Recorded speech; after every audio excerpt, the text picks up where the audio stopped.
먼저 지난주에 대한 것을 복습해 보도록 하겠습니다.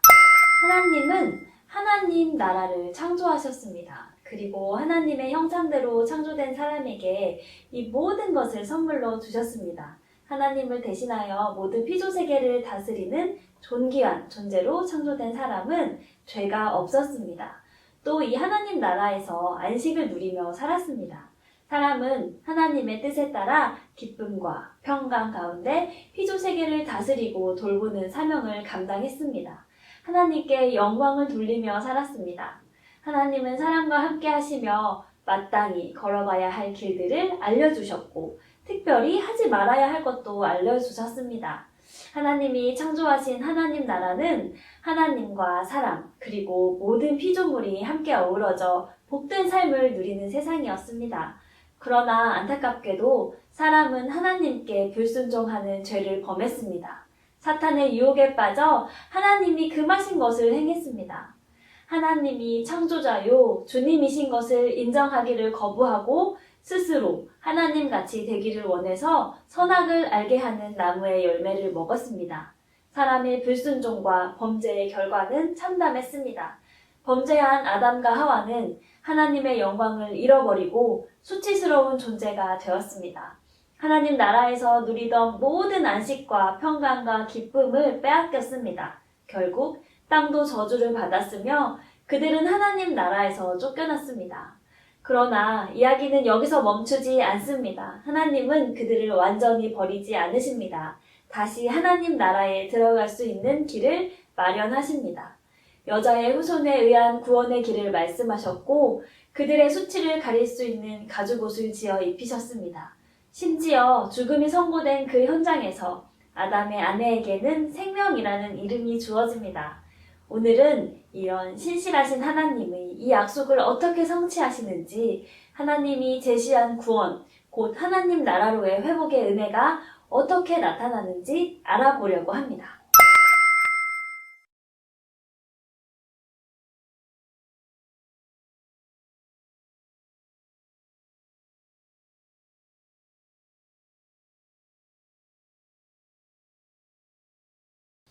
하나님이 제시한 구원에 대해서 알기 위해서는 먼저 우리가 어떤 존재인지에 대해 알아야 합니다.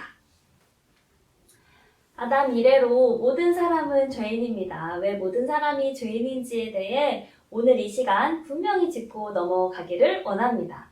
로마서 3장 9절에서 20절을 먼저 읽어봅시다.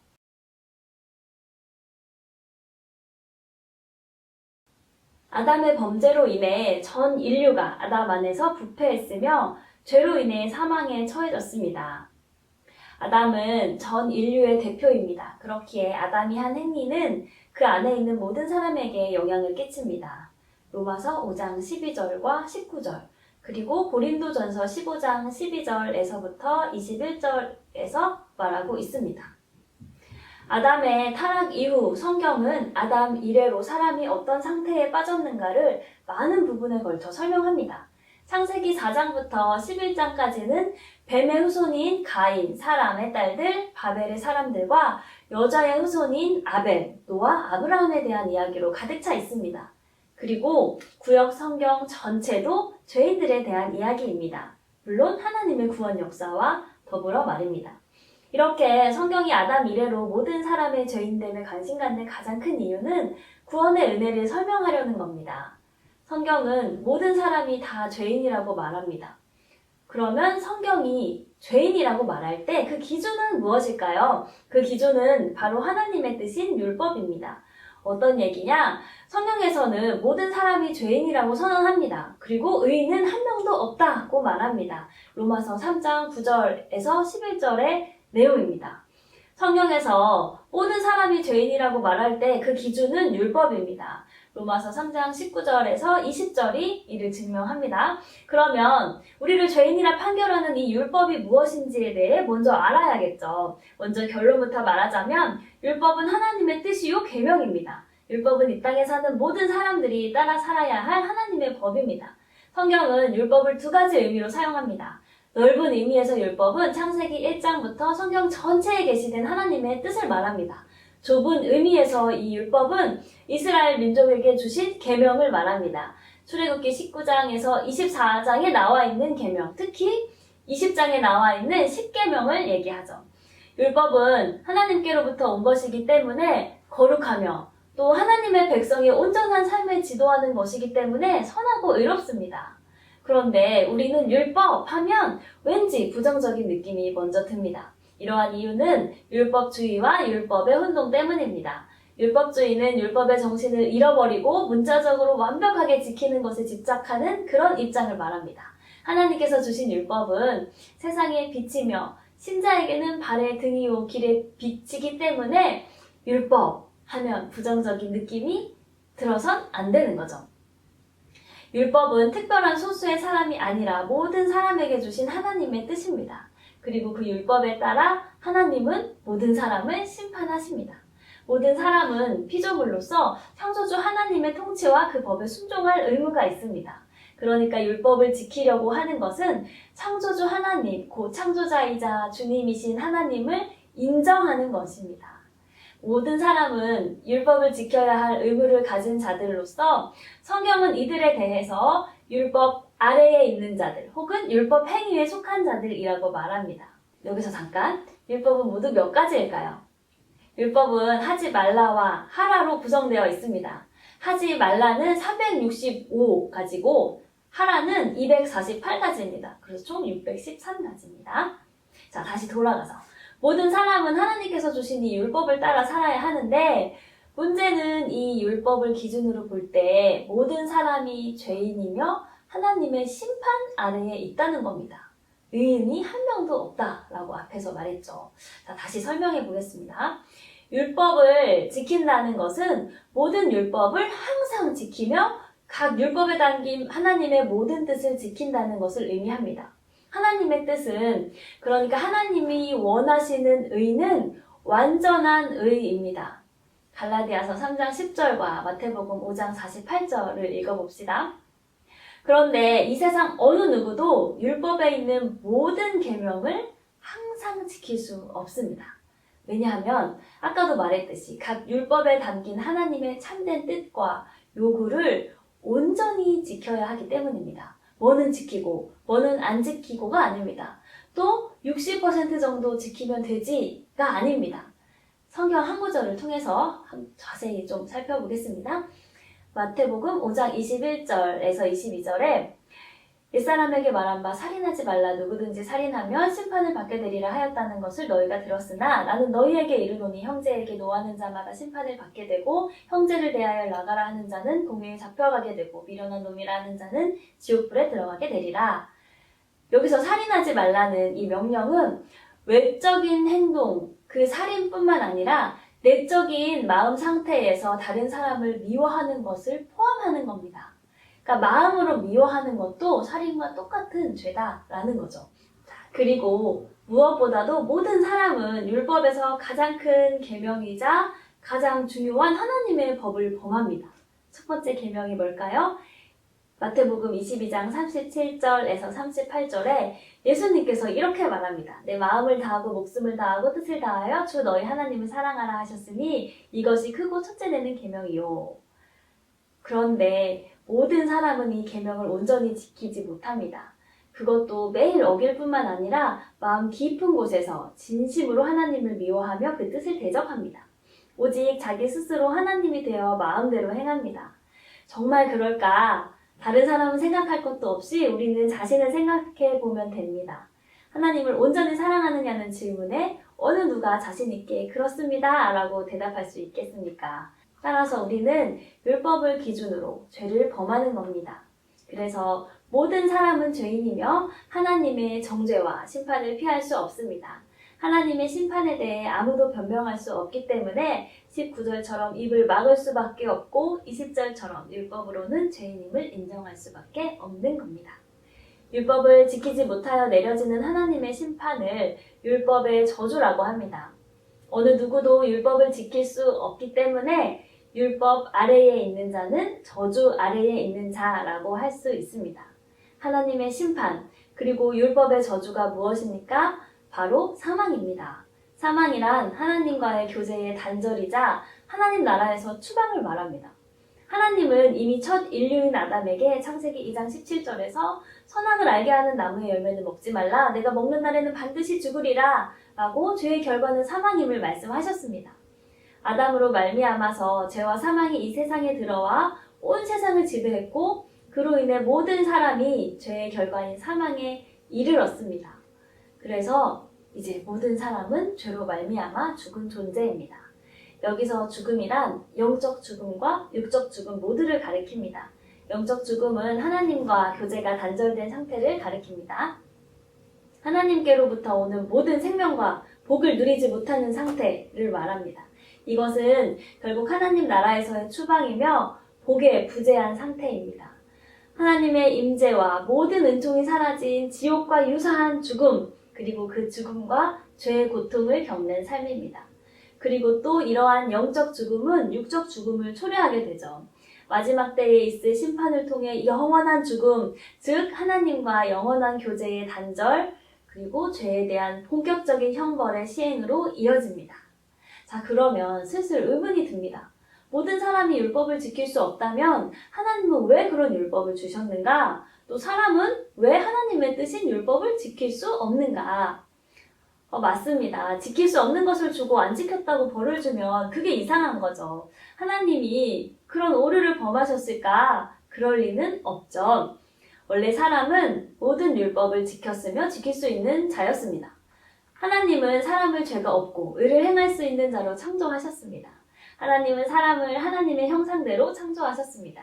죄가 없고 지혜와 능력이 있어서 하나님의 법을 지킬 수 있었습니다. 죄가 없는 첫 인류에게 주신 계명은 딱 한 가지였습니다. 동산 중앙에 있는 선악을 알게 하는 나무의 열매를 먹지 말라는 것이었습니다. 그러나 인류의 대표인 아담은 이 한 가지 계명을 어겼습니다. 죄인은 자신이 죄인이며 하나님의 엄중한 심판이 앞에 놓여 있다는 것을 알지 못합니다.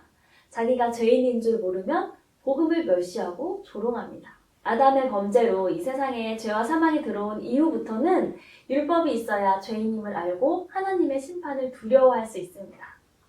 율법의 수많은 계명들, 각 계명의 근본적 특징들은 모든 사람이 하나님 앞에서 큰 죄인임을 드러내는 겁니다.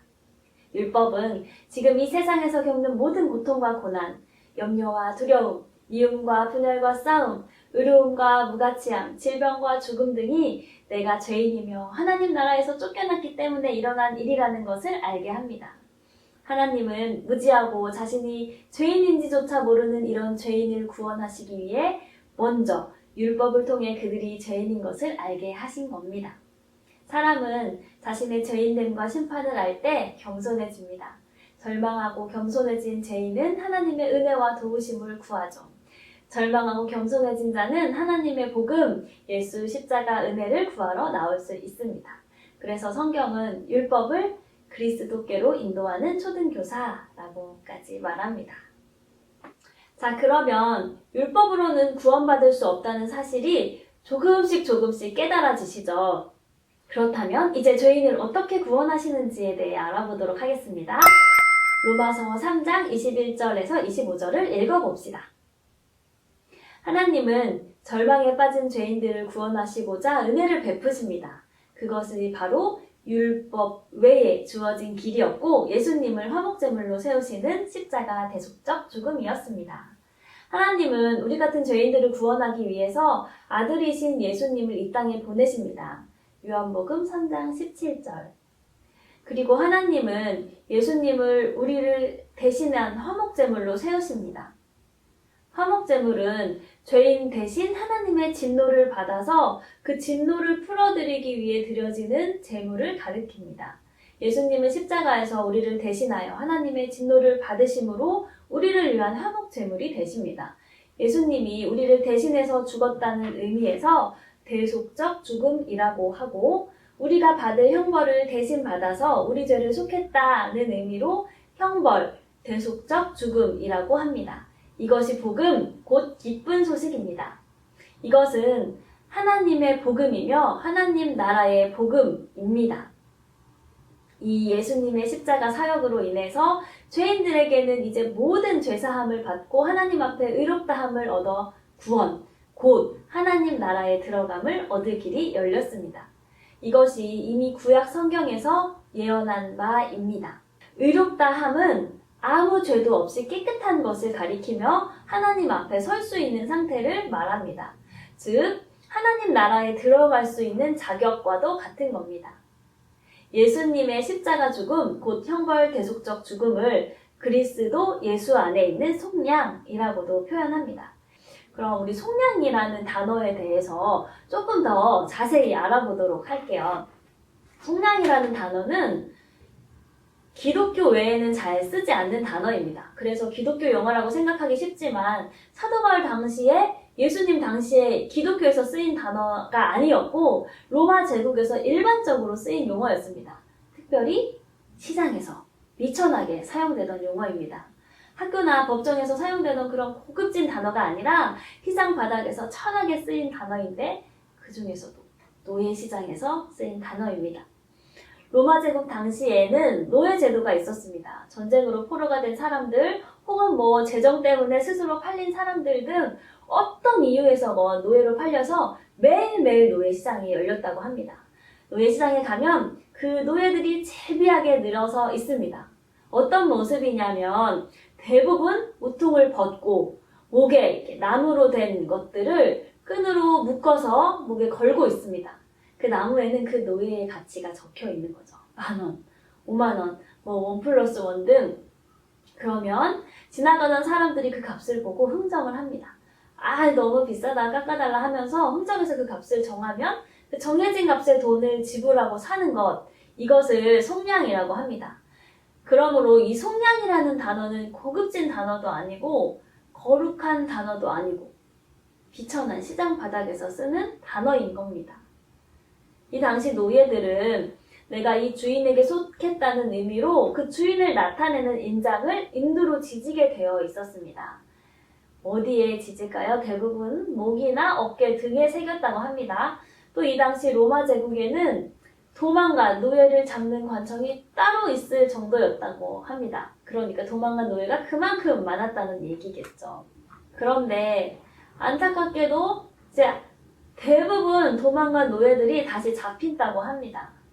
그러면 그 주인들은 어떻게 할까? 한번 도망갔던 노예는 또 도망갈 수 있으니까 이번에는 그 인을 이마에 새긴다고 합니다. FUG. 이게 도망간 노예라는 뜻입니다. 또 물건을 훔치다가 잡힌 노예는 FUR. 그러니까 노예시장에 갔는데 어떤 노예 이마나 볼에 FUG, FUR이라고 적혀 있으면 한 번 도망갔던 노예구나, 물건 훔치다 잡힌 노예구나 라고 바로 알 수 있겠죠. 여러분이 만약 노예를 사러 왔다면 그런 노예를 사시겠습니까? 안 사죠. 아무리 싸도 사기 찝찝합니다. 그런데 문헌에 의하면 거기 나온 노예들은 어떻게든 팔리기를 원했다고 합니다. 왜냐하면 팔리지 않고 다시 돌아가야 했을 때 있을 수 있는 곳이 동물 우리처럼 처참하고 비참했기 때문입니다. 그 조그만 방에 수십 명이 거기서 다닥다닥 잠을 자야 했고 모든 용변을 거기서 다 봐야 했고 더러운 일을 수없이 당해야 했다고 합니다. 그러니까 어떤 주인이든 빨리 나를 사주기를 바랬다고 합니다. 생각해 봅시다. 만약에 내 이마나 볼에 이미 FUG, FUR이 새겨져 있습니다.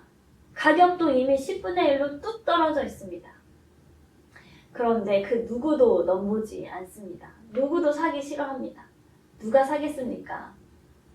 그런데 오늘 안 팔리면 돌아가야 할 곳은 더 끔찍합니다. 이런 상황에서 갑자기 어떤 한 분이 내 앞을 지나가는 겁니다. 그리고 멈춥니다. 나를 쳐다봅니다. 그분이 갑자기 손을 들어 나를 가리키며 근데 문제는 뭐냐면 내 가격표에 20,000원, 10,000원 이렇게 싸구려 값이 적혀져 있는데 나를 향해 그분이 내미는 그 돈은 여기 써져 있는 그 돈에는 관심이 없으시고 본인이 생각하는 그 가치를 꺼내시는 겁니다. 상상할 수 없는 가격을 꺼내시는 겁니다. 노예 주인이 깜짝 놀라서 거부하겠죠. 지금 뭐 하시는 거예요? 이거 10,000원짜리예요.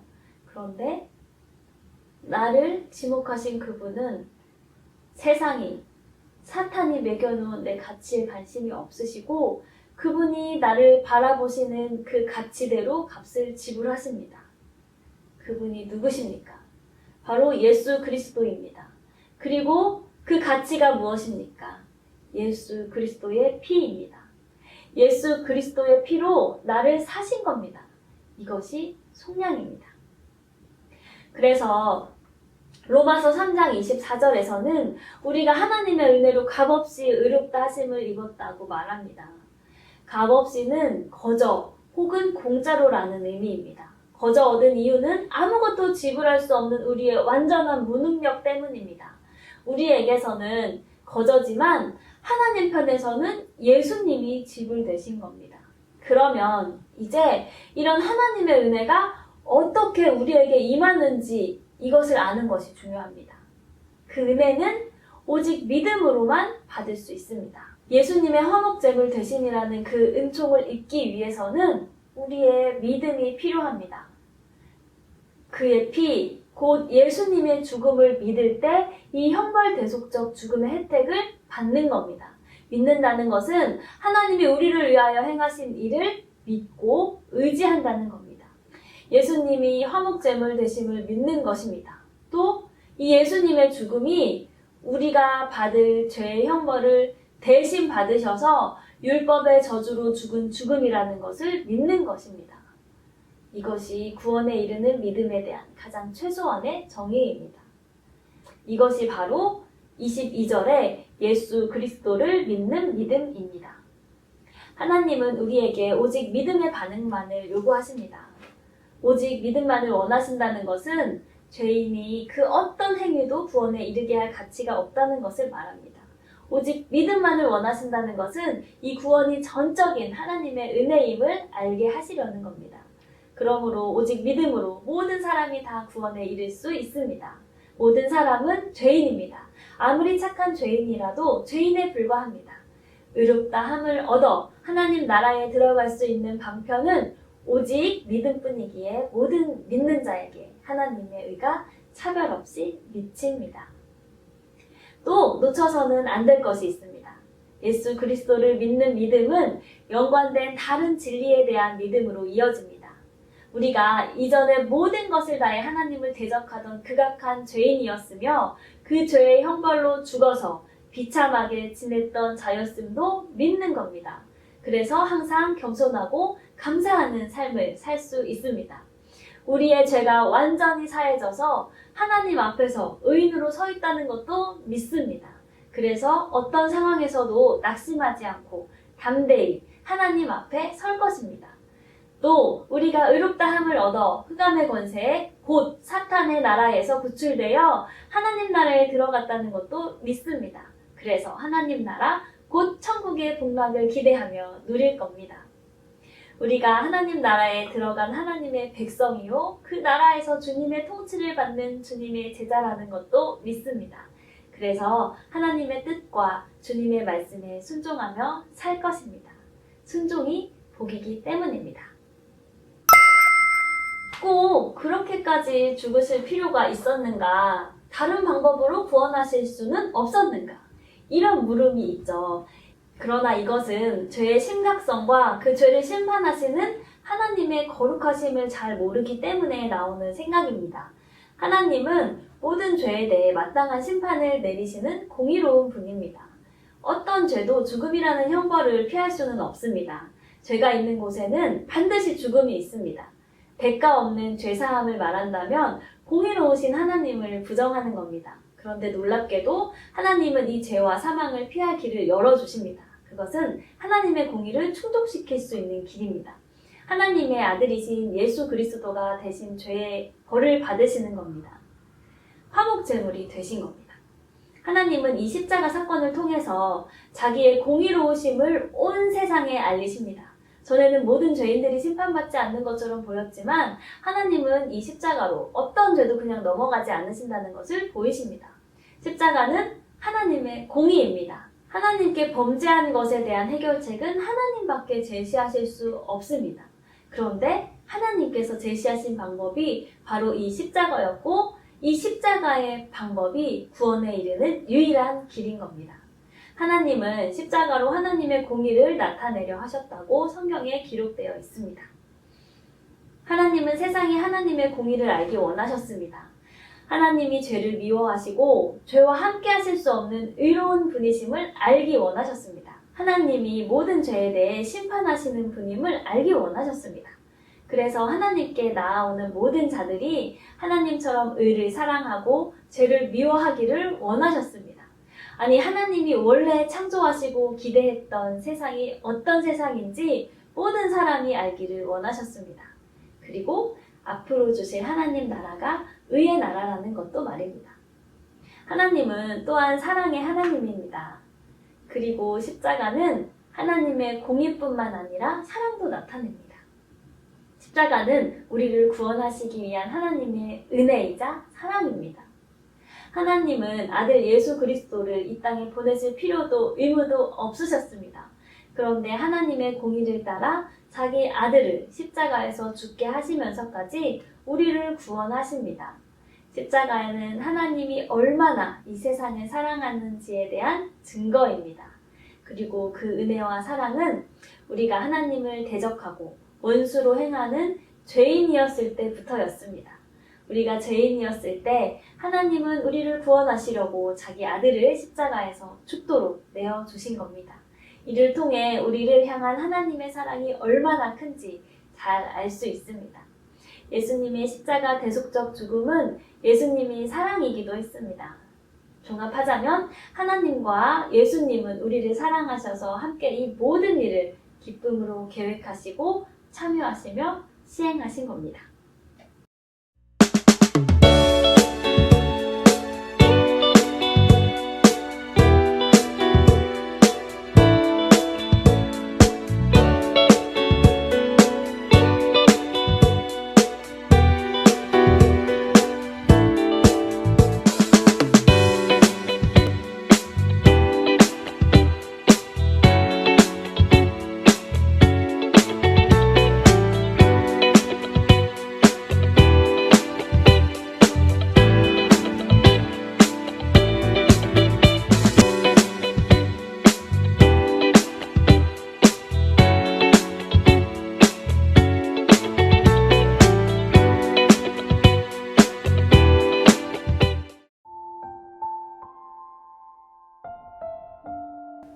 사랑하는 여러분, 하나님은 우리를 이 세상과 문화가 정해놓은 가치가 아니라 하나님이 바라보시는 가치대로 값을 지불하셨습니다. 그 값이 바로 예수 그리스도의 피입니다. 우리를 이렇게 사랑하시는 하나님께서 우리에게 원하시는 것은 오직 믿음입니다. 우리에게 선포된 이 복음, 하나님의 사랑과 은혜를 충분히 묵상하시고 누리길 기도하겠습니다.